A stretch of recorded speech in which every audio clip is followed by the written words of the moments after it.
Hello, and welcome to For the Love of Books, Love Yourself Project's Book Club. For those that don't know us, we are all about transformative ideas that inspire change through cross-cultural learning, purposeful gatherings, and shared services.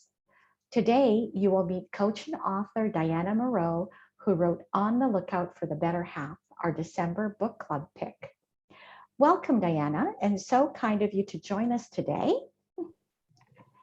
Hi, good morning, good afternoon, good evening, everyone, and happy to be around like people, humans, little fluffy things that go around some of our screens. They are all being welcomed here. So thank you for having me. Wonderful. So tell us a little bit about yourself, where you're living right now, and what made you write the book. Sure. Well, not the easiest part that I can do, although I'm being asked that quite a lot. My name is Diana Mereu, as you mentioned. I'm located actually in Bucharest, in Romania, and I am a pharmacist by profession, but I would like to say a life changer by choice. I have held various leadership positions in the healthcare industry for the past decade, and I still do. I run an association for the self-care industry here locally.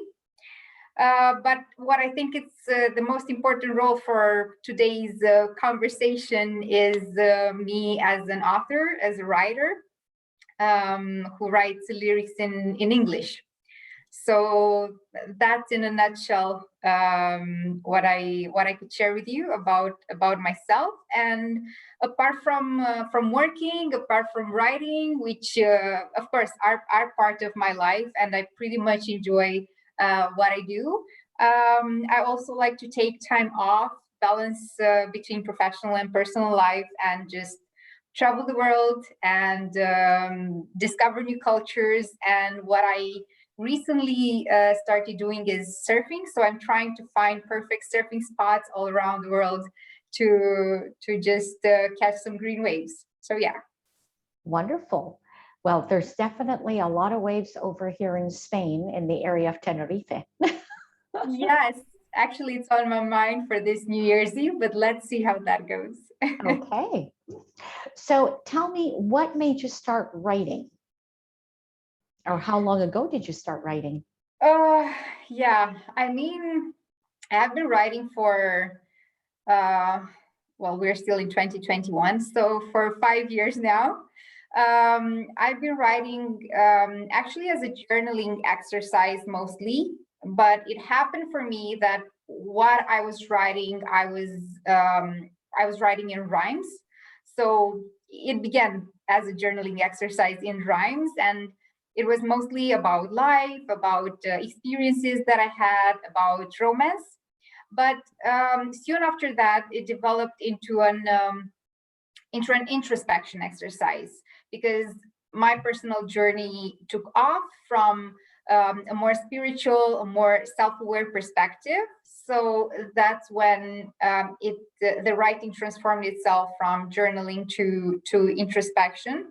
So just a disclosure or a teaser, you will find both of those journaling and introspection respectively in the book. Okay. So tell me a little bit about, I guess, your personal process in writing, especially this book. Okay. Well, it's let's put it like that. What happened for the past 4 years out of 5 when I was writing? Well, I was just journaling. The process was quite in a way to put my thoughts on paper and kind of declutter whatever I had inside of my mind or whatever I was feeling heavier on my shoulders. But once that turned into an introspection, as I mentioned, and that happened more recently, like for the past 1 or 2 years, during the same time while I was also preparing myself as a coach. that transformed in a different way, meaning it was the story began to be even much more personal, especially when looking back and seeing some experiences that I had with different eyes.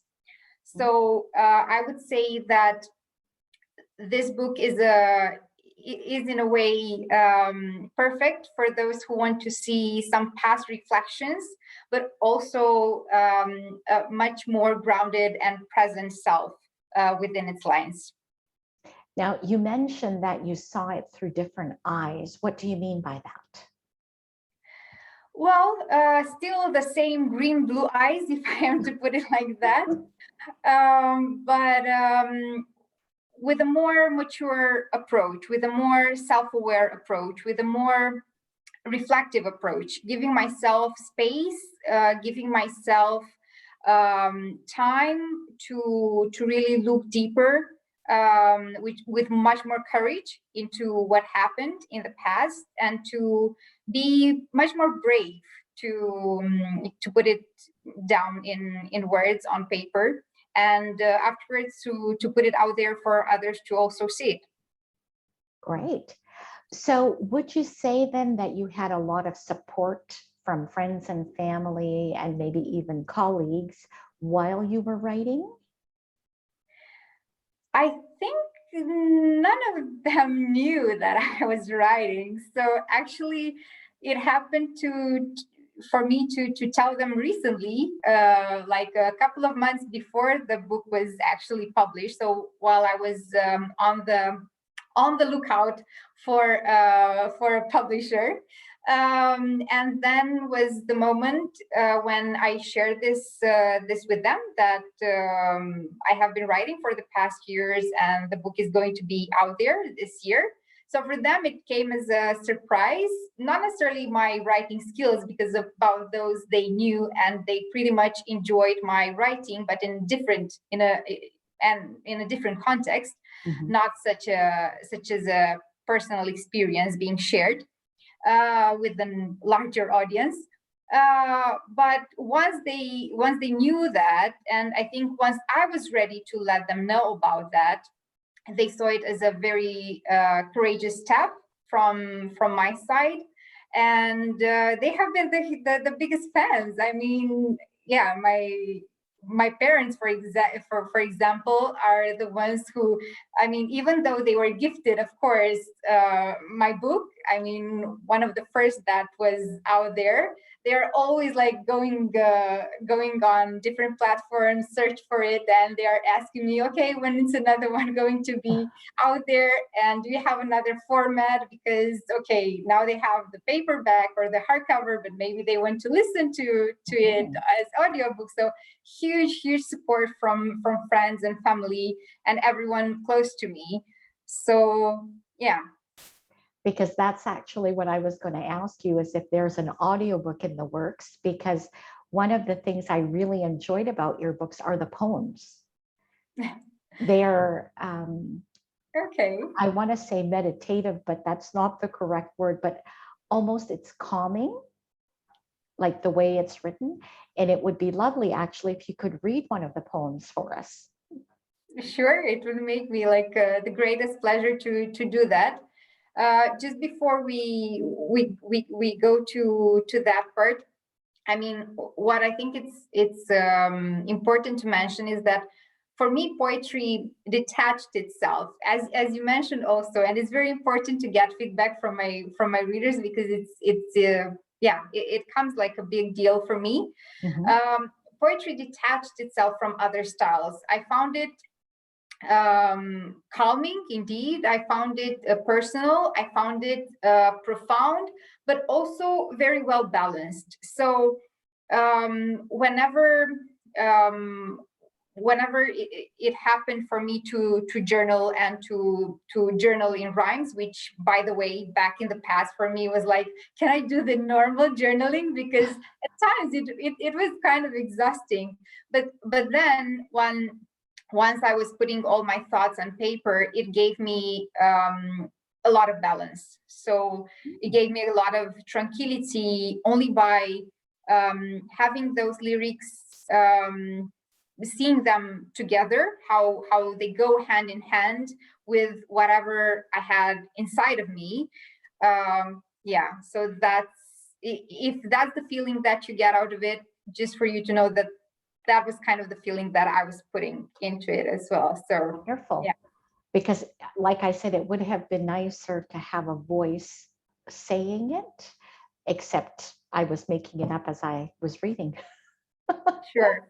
Yeah, I mean, we can give it a go. Sure. And whatever your preference or the poem of your choice, we can do that. Okay, well, Panda happens to be my personal favorite. And Okay. what really struck with me about it was, first of all, the title, because I was expecting it to be, you know, kind of cutesy. But I'll let you read it, and we'll let the audience judge. Sure, for sure. And I would love to hear their opinions once I read it as well. So yeah, we can go for it. I have the book here with me. Wonderful. So Pandas it is. It's a poem which finds itself in the second chapter of the book, actually, because the book has two chapters. The first one is The Others, and I always call it like, or I give it a definition, a particular definition, like spreading oneself too thin. And then the second chapter in which this particular poem finds itself is called The One. And this is much more of a profound and transformative experience that taught me a lot of things, but mostly about heartfelt commitments and deliberate choices that you make for the person in your life that that you love and that you share loving moments with. So yeah. Okay, great. I'll go for it. Pandas. My mind is blocked. We went around the clock. We've spent nights together that I still remember. We went out of cocoon from morning till noon, even changed our diet to bamboo like real pandas would do. Now sleep is gone. Stood awake until dawn and hope it goes forgotten. It's yet fresh and not rotten. These feelings of ours, we could spend hours talking about them. So just don't condemn what it feels right and keeps us inside, what it feels alive, and take me for a drive. Now I got goosebumps with you reading it. Thank you. It's really lovely. And I think very fitting, actually, because of the, I guess, the focus of a lot of people on their personal well-being, right? Yeah, yeah. So what else see would you that. like to share about the book or your writing style? Or maybe you as a coach, because this is something that you are also working on at the moment, or just graduated, I believe. Yeah, I think that's a huge conversation there. So maybe we can split it. I can still share some things about the book before going into the coaching part. Okay. And what I think it's also important for your audience to know, because I know it's not only women, it's also men. So it's mostly actually people who are very much aware about where they are in life, who I think they are timely ready to embark on a personal journey.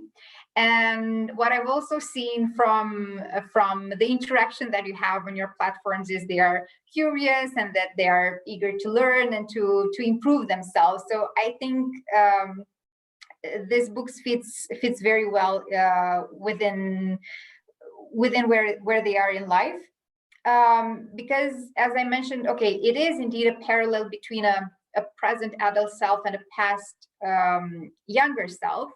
And it combines like the romantic sarcasm of the poems with a pragmatic approach of today's reflection. But what I think it's mostly important to say is that it came out as a project, and it came out as an introspection tool, and much more of an invitation for a mindful journey towards the authentic self. Mhm. So it does get people to be more in tune with themselves. Of course, once every one of them is allowing this process of self-awareness to develop. And once they do that, the book, I think, becomes an amazing guide towards the discovery of the authentic self. So yeah, I do hope that this book will just serve people to move from outside focus to inner attention. Okay, because I know that you've done a few videos for us for the Love Yourself Project platform. Loved it. How does that connect in relation to the book? Would you recommend that people watch the videos first and read your book, or read your book and watch the videos? Well, that's a very good question. I think it's a different experience for all of them, because from the feedback that I got, at least, was that some readers, for example, find themselves in the whirlwind of emotions that come out and they are being depicted from the poems. But others are much more profoundly engaged with the deepness of the introspection. So if you are much more of a poetry fan, then yeah, I would say go for the book first. But if you are rather a fan of an introspective and reflective mode that raises some question marks, I think you should first go for the videos, and then continue with the reading from the book. So yeah. Okay, very interesting. Yeah. Okay, so now tell us about your coaching side. What is your Sure. specialty? Yeah, I mean, coaching, I think I've been doing coaching without knowing for a long time. But once I started it, like a couple of years ago with J Shetty Certification School, and then afterwards even being accredited with AC and ICF, I started understanding more that it's not only a tool, but actually it's like personal training for the brain, and for some even personal training for the heart. So in general, our life is not business as usual. I mean, or at least I can share that from my personal experience. It's never been. And seeing that translates in the lives of other people's, I understood the importance of dedicating myself to advancing their journeys from only being on a functional level to being on a fantastical level. And the technique or the niche that I'm using to do that is mindset pivot technique. That's how it's called. And why mindset? Because I think mindset relates with everything that we do on a daily basis, either if it's like of a professional or of a personal manner. And see, I told you, I mean, when I talk coaching, you can let me here to talk until until like, I don't know, midnight. But I'll try to keep it short, because I think it's super important for people to know that they are not alone in this journey.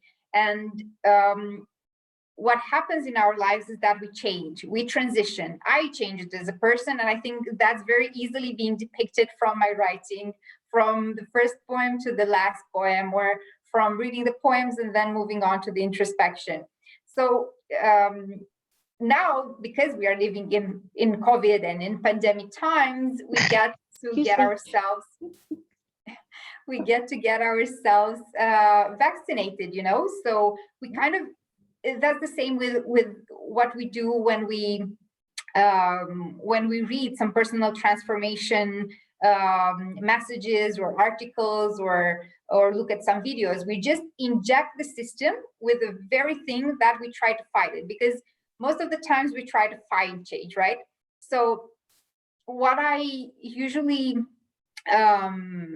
discuss with my clients, and I really much enjoy the fact that they come up with this kind of solution, or this kind of exercise, is putting on paper and balancing what is there to lose if you change versus what is there to lose if you don't change.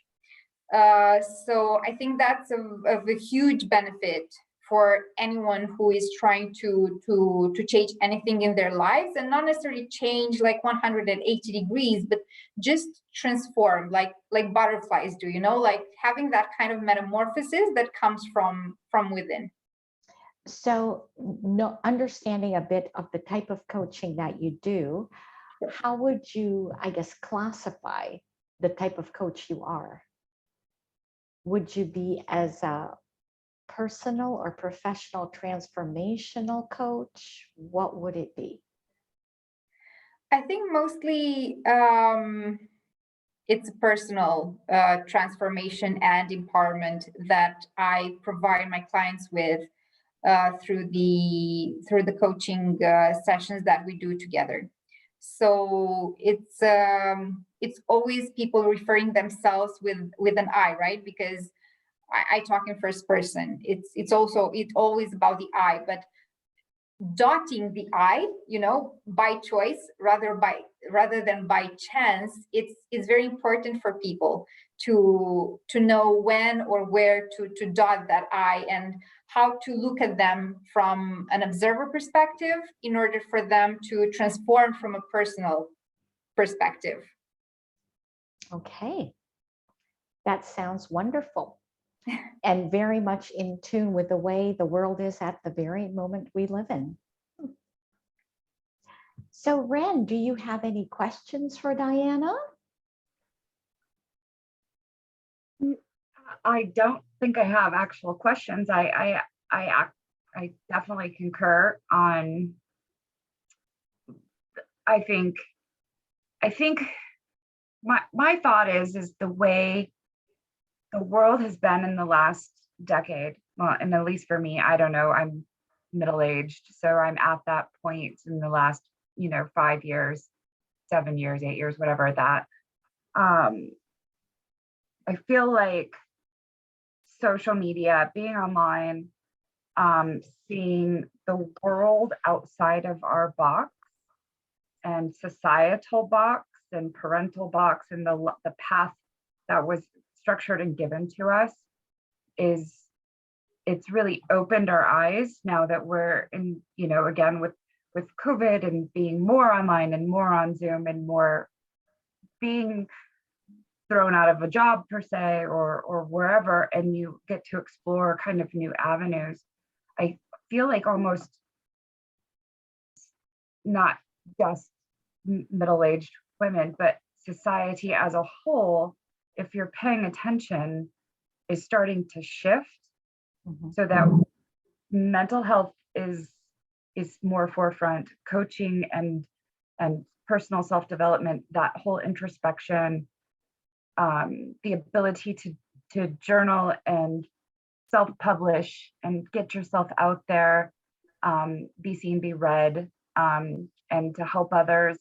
And I just think it's cool. It's so, I don't know, it's necessary for us to be able to kind of look at life and say, oh my gosh, we've been living in this box where we thought we were doing what we were told and doing it right, but oh my gosh, there's this whole world out there. And I can now reflect back on what I knew to be right before and what I thought I was doing that I was supposed to be doing, and know now that that's not necessarily the way things should be, and that things can be a whole lot more. And I think it's really cool that this is happening in our world, and that, again, that self-care and mental health and empowerment is starting to happen more globally. And I don't, is it just us middle-aged people who are like finally getting enough wisdom to see it, or is it everyone that's seeing it? So I guess that's kind of my question. Is it really everyone, or is it now just me, us at this age that we're finally wise enough with enough experience behind us to see that there's better ways to do things than what we were originally taught. Because what I found really interesting is, and Diana mentioned this earlier about the authentic self. Now, this is something that I know my parents, especially my mom, would never even have thought of at all. Now, my sister, who's 5 years older than I don't think she has even thought of that.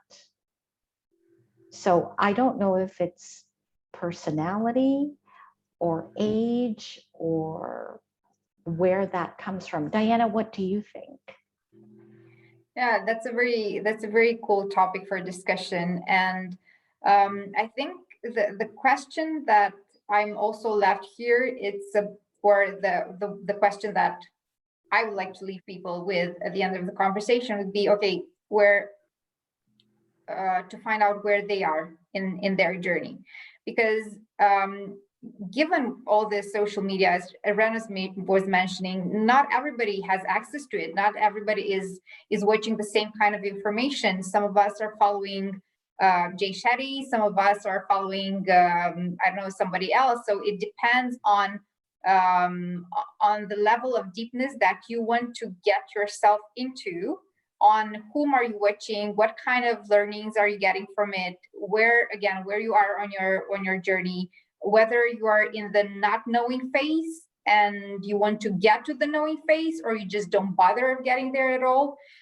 whether you have a lot of what ifs and you want to move to more what is or not. So it's about a voluntarily action that can be, of course, done at a societal level, but that depends on the willingness of everyone. And I've been, as I mentioned, I've been working in the healthcare and more recently in the self-care industry for the past decade. So I think that's what coaching is all about. It just translates to a self-care panacea, but it's a lot of talk about how and in which way we can heal from many things, but not many people are putting an accent on in which way we can prevent some things that happen to us, because maybe at times we don't necessarily have to get to that healing part if we start with a prevention in mind, either if it has to do with our skin or if it has to do with our mental health or with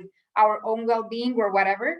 So I think whoever has the chance to look at it from a prevention standpoint, that from a healing standpoint, is the one who can advance their journey even more quicker. But again, it depends to what kind of context they are being into, what kind of content they are being exposed to, and so many other factors that are externals. So correct me if I'm wrong, but from what I'm hearing you say is that some of the people whose eyes are not open yet to finding or going on this journey, which I personally find very, very important nowadays, is it's because of what they're exposed to. Mm-hmm. Yeah, I think it's the volume of information that we have to deal with that lays on our shoulders, and it depends on what kind of information we relate to, or what kind of information we want to relate to, in order to be open to this kind of guidance. Because I'm guessing that, well, this is now a question for both of you, is if somebody were making, I'm going to say, rash decisions on their life or life choices, this is a person who really needs to begin looking from the inside out and prepare for that other journey instead of just jumping into it? Or do you think they should just jump? Depends on the height you are at, I think. Right. I am definitely a researcher, and tend to look for information in all the places, and then of course take from it the pieces that I like. But I agree with you. You're right. I have watched Jay Shetty. I follow Mel Robbins. There's a Zig Ziglar in a feed. There's Abraham Hicks on YouTube. Yeah. But you're right. I've chosen to follow the power of positivity, to get that in my Instagram feed, or, I've chosen to subscribe to Abraham Hicks on YouTube to get notices, to listen to some of that, to open myself up to the thought about, vibrational power and connectivity with the universe. Like, I've gone to a therapist. I chose to do that, to take those steps, because I realized I was at a point in my life where something needed to change. And so then I started down that path. But I guess you're absolutely right. Not everybody is being fed the same pool of information.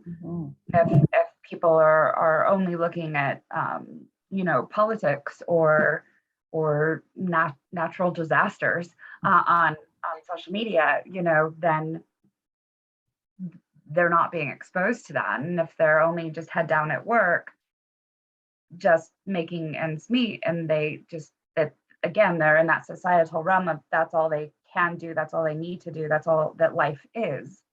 And I think you have to realize at some point that you're tired with what life is, and that there could maybe be something better, and then seek to find it, and then seek avenues to find it, and decide, which path and which people you want to listen to help to grow into a more delightful path of life. But you have to get there first. You have to decide, I think, at some point that you're bored or you're unhappy or something. You have to decide that there is room for growth, and you have to also kind of accept somehow within yourself that you can affect change. Like, yes, hire a therapist, hire a coach, read books, whatever you need to do. But you have to, I think, first accept that there is some control that you have over life, and that things can be different if you want them to be. Yeah. And a great introduction to that is really Diana's book, On the Lookout for the Better Half, because we know the better half is right here.